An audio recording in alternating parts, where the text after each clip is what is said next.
প্রায় ৫৪ বছর পর আবারও চাঁদের পথে মানুষ। বুধবার নাসার একটি বিশাল রকেটে চড়ে চাঁদের উদ্দেশ্যে যাত্রা শুরু করেছেন ৪ নভোচারী। ইতিহাসের এই গুরুত্বপূর্ণ অভিযানে তারা চাঁদের চারপাশে প্রদক্ষিণ করবেন, যা ভবিষ্যতে মানুষের চাঁদে ফেরার পথ আরও সুগম করবে। নতুন ইতিহাস গড়তে যুক্তরাষ্ট্রের মহাকাশ গবেষণা সংস্থা নাসা শুরু করেছে আর্টেমিস মিশন 2।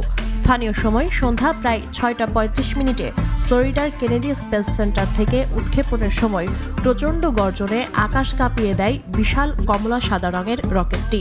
এতে থাকা ৪ নভোচারীর ৩ জন মার্কিন ও ১ জন কানাডিয়ান।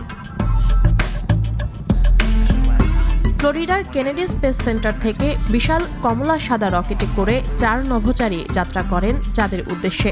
উৎক্ষেপণের সময় আকাশ কাঁপানো গর্জন আর দর্শকদের উচ্ছ্বাস যেন জানিয়ে দেয় মানবজাতি আবারও মহাকাশ জয়ের পথে এগিয়ে যাচ্ছে। আর্টেমিস 2 মিশনে চাঁদের পথে পা বাড়ানো ৪ নভোচারী হলেন যুক্তরাষ্ট্রের রিড উইজম্যান, ভিক্টর গ্লোভার ও ক্রিস্টিনা কক এবং কানাডার জেরেমি হ্যানসেন। তাদের এই যাত্রা শুধু একটি দেশের নয়, বরং সমগ্র মানবজাতির জন্য, এমনটাই জানিয়েছেন জেরেমি হ্যানসেন। এই অভিযানের মূল লক্ষ্য হল মহাকাশ যানটির নিরাপত্তা ও কার্যকারিতা যাচাই করা, কারণ এটি প্রথমবারের মতো মানুষ বহন করছে। প্রায় ১০ দিনের এই মিশনে নভোচারীরা চাঁদের চারপাশে প্রদক্ষিণ করবেন, যদিও তারা সেখানে অবতরণ করবেন না।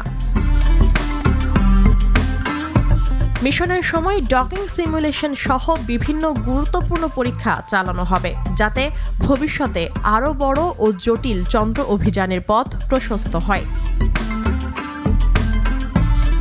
এই মিশন সফল হলে মানুষের চাঁদে ফেরার স্বপ্ন আরও এক ধাপ এগিয়ে যাবে, আর সেই সঙ্গে নতুন প্রজন্মের জন্য উন্মোচিত হবে মহাকাশ গবেষণার অসীম সম্ভাবনা। মানুষের চাঁদ জয়ের ইতিহাসে আরেকটি নতুন অধ্যায় লিখতে এগিয়ে চলেছে আর্টেমিস 2। মুনিয়া জুথি, নাগরিক।